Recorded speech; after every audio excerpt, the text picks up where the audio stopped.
Sponsors are in a panic, there are boardrooms popping up, and the greatest tennis mind in the world, Roger Federer, simply pointed to a 20-year-old Filipino girl and declared, "I want her." Alex Eala didn't suddenly show up on the international scene, she exploded on it. And today, behind ironclad contracts, in conference rooms, and on secret calls, the most powerful forces in world sports are engaged in combat. It's all for one signature, hers. Nike centered their empires on Federer, Serena, and Jordan. They now fear that they will lose the next one. Federer's billion-dollar idea is circling on running with patience, accuracy, and a vision that goes far beyond running shoes and rackets. This narrative goes beyond sponsorship. This is a cultural earthquake and a power struggle. A 20-year-old Quezon City resident stands at the nexus of fate, wealth, and legacy. The whole tennis community is also holding its breath. You sensed a change and you clicked. Stay there, because what happens next will permanently alter your perception of Alex Eala. Only poverty-adjacent dreaming can create a particular type of hunger.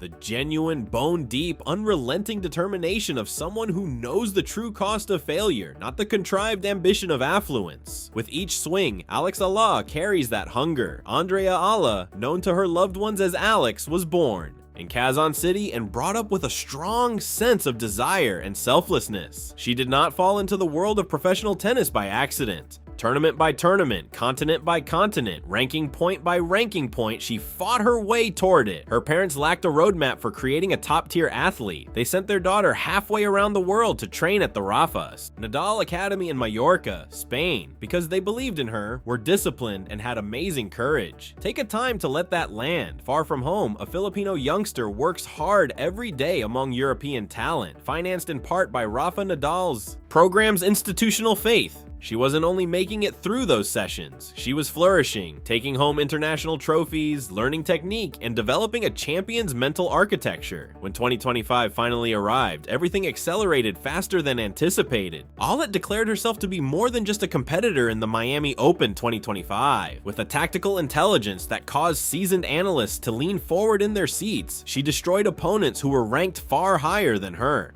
She was immediately compared to the elite echelon due to her explosive, accurate, and weaponized backhand, her mobility, her poise under duress, and her capacity to mentally regroup following a point loss. These weren't youthful coincidences. These were the marks of a person who had been molded, coached, and predestined. Her moment wasn't walked toward by social media, it ran. Filipino fans who were already highly active exploded on all platforms. International tennis communities started looking into her name, history, and career path. Her winners were shown in slow motion by broadcast networks who couldn't believe someone who wasn't in the top 30 was playing tennis at that level. However, this is something that was not sufficiently discussed, and it is crucial for all that comes after.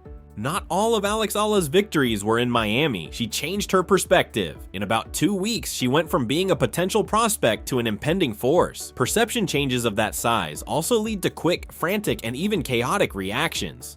In the business realm of sports sponsorship, agents called, executives canceled meetings in order to attend other ones. When marketing strategists coupled demographic data on Filipino tennis, watching with estimates for the Southeast Asian market, their eyes widened and they promptly brought out calculators. An entire industry began when a young woman competed in a single tournament. A man named Roger Federer, who is said to know more than most people alive what a transcendent tennis skill looks like, apparently began paying extremely careful, very focused attention someplace in Switzerland. Except when it doesn't, the global sports industry's machinery runs slowly, carefully, and deliberately, unless someone comes along and drastically alters the computations, making prudence a competitive disadvantage. Nothing in Alex Eala's career would ever be straightforward, quiet, or predictable again after she altered the calculation. Do you think this is solely about logos and shoes? Keep an eye out, because the Federer viewpoint is going to totally change your perception of everything. Roger Federer is most remembered for his 20 Grand Slam victories, his easy style, and his retirement announcement that actually caused grown adults to cry in public. Federer is one of the most strategically hazardous personalities in the modern sports industry because of what he developed after leaving professional competition, which far fewer people pay adequate attention to. That name merits careful consideration. in On Running. On Running began as a specialized sports footwear firm with unique technologies when it was founded in Switzerland. Their unique cloud tech personality turned into a real innovation discussion. However, everything changed in terms of scale, ambition, and trajectory in 2019 when Federer joined as a partner and made an investment. From a running shoe startup to a luxury athletic empire in a few of years, On Running's 2021 initial public offering, IPO, valued the firm at over $11 billion. Federer provided more than just his name. He influenced tactics. He found sportsmen who exemplified the brand's philosophy, which goes beyond performance. It's athletic brilliance delivered with a certain quiet assurance that screams quality. Without desperation, complexity via movement, and grace under duress. Does that sound familiar? On Running declared its serious intentions in women's tennis when it signed EGAT, the most complete female player on the tour who was dominant and disciplined. They showed that they understood youth, marketability, and generational appeal when they went after Ben Shelton and Xiao Fanka. Every signing has a distinct pattern, technically superior, culturally appealing, and commercially viable outside of the core tennis audiences. Alex Eala legislation seems to have been designed because it fits that template so perfectly. In a technical sense, she is outstanding. She definitely falls into that category with her tactical development, shot diversity, and game building. Representing a country of more than 100 million people who are fervently devoted to athletes who fly their flag, she is culturally captivating. She can grow commercially. In the past, Western firms have found it difficult to truly reach the hundreds of millions of prospective customers in the Southeast Asian market. The personal element is the final component that turns business logic into true story power. Eala has expressed her adoration for Roger Federer in public on numerous occasions and with evident sincerity, not fabricated adoration for celebrities. Real respect for his style, his professionalism, and his awareness that tennis is an art form that demands both mental and physical skill. She mentioned his impact on her strategy for the game in several interviews. Imagine if your idol made you an offer. Your idol deliberately chose you, not merely reciprocated your admiration, declaring outright that your skill merits connection to the empire he built. Not merely economic relationships are formed by such dynamic, it tells a tale. Additionally, stories are the most valuable asset in contemporary sports marketing. The directional evidence is strong, and the brand's expansion trajectory points directly toward athletes like the geographic strategy demands Southeast Asian representation at the highest competitive level, regardless of whether the specific terms of Federer's outreach through On Running have been formally confirmed or are still in the early stages of discussions. There is a clear conceptual connection between Eala's style and the identity of running. However, this is when things actually become tricky. Because Federer wasn't the only one with calculated, urgent eyes watching Miami Open 2025. Nike has been observing for a lot longer. One signature, two sides. Most 20-year-olds would be crushed by the pressure Eala is currently under. She's not like most 20-year-olds though. Nike's subsequent actions demonstrate how much they depend on her. Nike remains calm. Part of the legend is that, since the swoosh has such a strong hold on the market, panic is seen to be structurally impossible. They establish fashions. Athletes are defined by them. They are not pursued by them. That is, until a competitor with resources, credibility, and Federer's personal engagement joins the discussion over a guy Nike has already labeled as generational.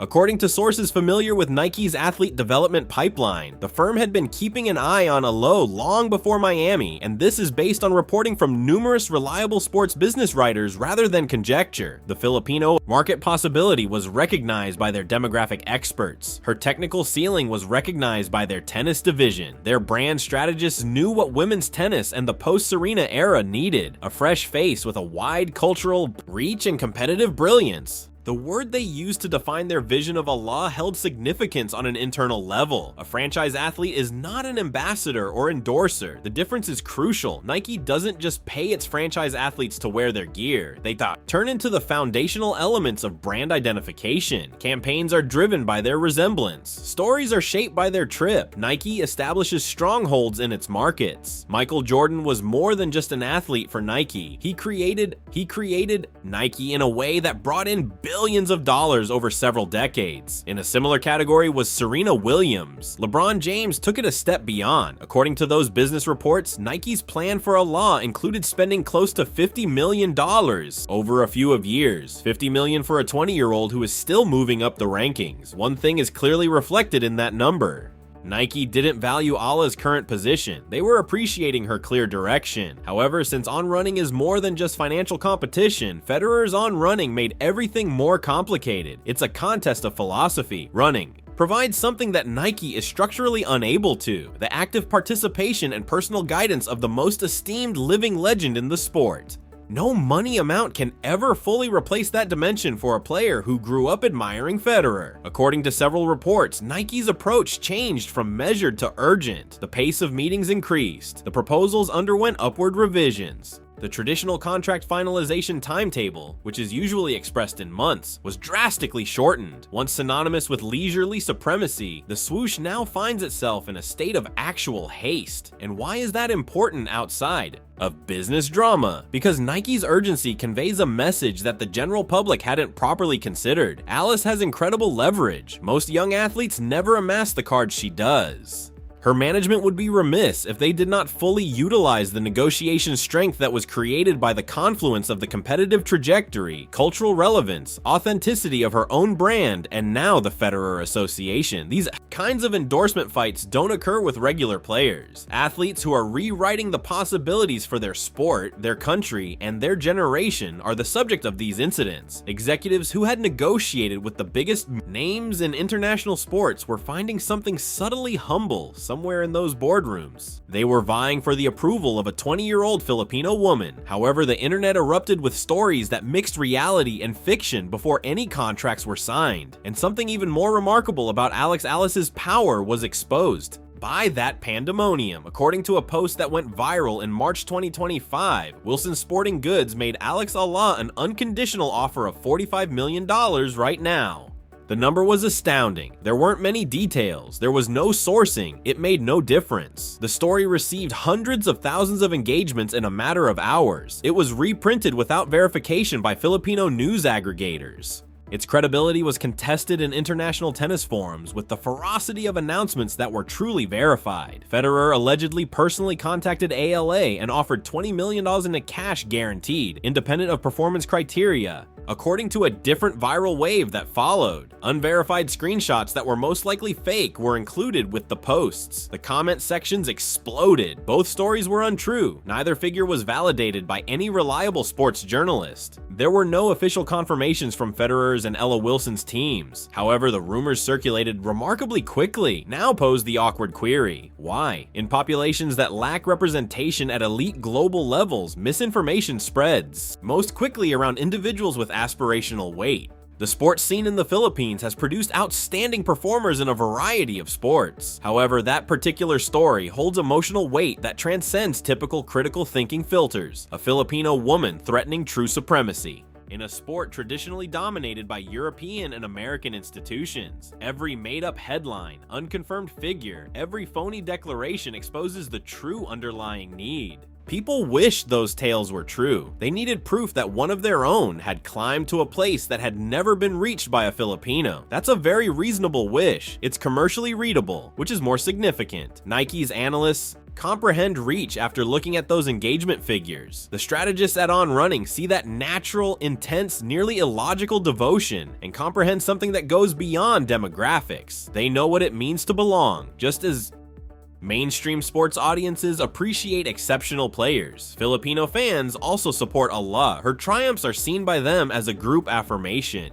Her presence feels intimate, ancestral, and profoundly meaningful on the biggest stages. That is not the result of any artificial marketing campaign. It grows naturally over generations of yearning for approval from others. Paradoxically, Eala's bargaining position was boosted by the phony transaction stories, since they showed a strong, globally ingrained desire for her success story. Companies spend a lot of money to partner with athletes whose fans care about them more than just their professional performance. The story takes on its most intriguing depth when Eala's audience fully and unconditionally invests, since the discussion goes far beyond business. When Alex Eala herself discusses what she truly desires from any partnership, Alex Eala already knows exactly what she will expect, and it has nothing to do with the size of the check. Despite everyone squabbling about her future, there is something very unique at the heart of this whole scenario when you take away the corporate scheming. The viral fabrications, the boardroom pressure, and the billion-dollar brand competition. An athlete who is certain about her values. Eala has established a uniform, precise, and non-negotiable structure for assessing each professional partnership in a number of recorded interviews carried out throughout 2024 and 2025. Despite being clearly important, the financial aspect is constantly ranked second in her declared priorities. She keeps coming back to the impact, a quantifiable, long-lasting structural impact on the development of tennis in the Philippines. She has expressed her desire to provide easily accessible court facilities in underprivileged Filipino neighborhoods. She has mentioned that gifted young Filipinos without the institutional connections she had through the Nadal Academy lack access to professional-level training facilities. In order to help the next generation of Filipino tennis talent grow without needing the extraordinary combination of luck, sacrifice, and good timing that her own career required, she has talked about constructing roads, not inspirational speeches and empty promises, but real, tangible pathways. This isn't communications team polished marketing language. Her consistency and specificity across many interviews, situations, and career stages point to sincere belief rather than calculated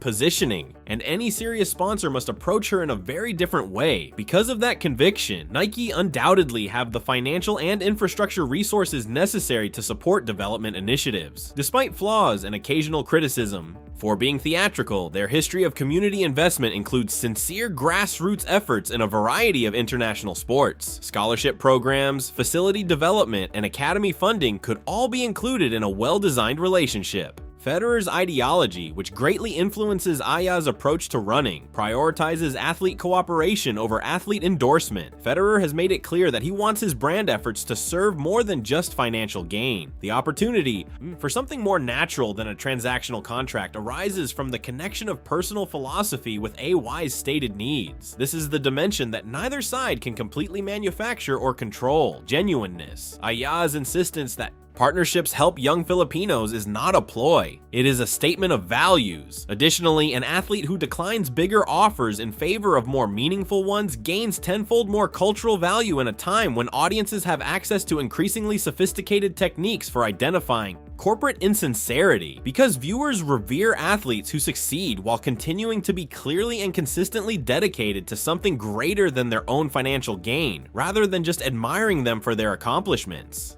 All evidence points to Eala choosing her partner based on who actually contributes to the growth of Philippine tennis, not who makes the highest financial offer. Her story changes from one of a successful athlete to one of a generational icon. As a result of that choice, the company that wins that collaboration does more than simply hire a spokesperson.